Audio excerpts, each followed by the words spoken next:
ഹരേ കൃഷ്ണ. ജയശ്രീ രാധേ രാധേ.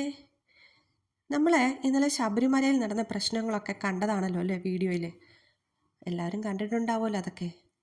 ഞാനിനി ശബരിമലയിലേക്കില്ല എന്ന് ഒരു അയ്യപ്പ ഭക്തൻ പറഞ്ഞത് കേട്ട് ഭക്തരായിട്ടുള്ള നമ്മുടെയൊക്കെ ഉള്ളിൽ ഒരു മുള്ളു കൊണ്ടൊരു വേദനയായിരുന്നു. 15-20 മണിക്കൂർ ക്യൂ നിന്ന് ഭക്ഷണവും വെള്ളവും ഒന്നുമില്ലാതെ കുട്ടികളെയും തോളിലേറ്റി ഒരുപാട് ഭക്തർ കഷ്ടപ്പെടുന്നത് നമ്മൾ കണ്ടതാണ്. വയസ്സായവർ പോലും വൈദ്യസഹായം തേടിയിട്ട് അതുപോലും ഒന്ന് സമയത്തിന് എത്തിച്ചു കൊടുക്കാൻ പറ്റാത്ത ഒരു അവസ്ഥയാണ് അവിടെ ഉണ്ടായത്.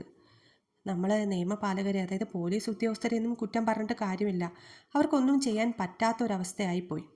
ശരിക്കും തലപ്പത്തുള്ളവർ വേണ്ട രീതിയിൽ അതിനെ നിയന്ത്രിച്ചില്ല, കൈകാര്യം ചെയ്തില്ല, അതിനുള്ള അടിസ്ഥാന സൗകര്യങ്ങളൊന്നും ഒരുക്കിയിരുന്നില്ല എന്നതാണ് വാസ്തവം. ഇത്രയും വരുമാനമുള്ള ഒരു ക്ഷേത്രത്തിൽ ഇങ്ങനെയുള്ള ഒരു പ്രശ്നം ഉണ്ടായി എന്ന് പറയുമ്പോൾ ആ അധികാരികൾ എത്രമാത്രം ഉത്തരവാദിത്വം കാണിച്ചിട്ടുണ്ടെന്ന് നമുക്ക് മനസ്സിലാവും. അയ്യപ്പൻ എന്താണെന്നും ഭക്തി എന്താണെന്നും സനാതനധർമ്മത്തിൻ്റെ വാല്യൂ എന്താണെന്നും അറിയാവുന്നവർ തലപ്പത്ത് വരണം എന്നാണ് എൻ്റെ അഭിപ്രായം. അയ്യപ്പ ഭക്തരെന്ന് പറഞ്ഞാൽ ശരിക്കും ഭഗവാൻ തന്നെയാണ്.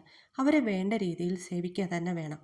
അങ്ങനെയല്ലാത്ത പക്ഷം അതിനുള്ള മറുപടി ഇന്നല്ലെങ്കിൽ നാളെ നമ്മൾ പറയേണ്ടി വരും. കർമ്മ ഈസ് ബൂമറാങ് എന്ന് കേട്ടിട്ടില്ലേ? അപ്പോൾ എല്ലാം നല്ലതായി തന്നെ വരട്ടെ എന്ന് നിങ്ങളെപ്പോലെ ഞാനും ആഗ്രഹിക്കുന്നു.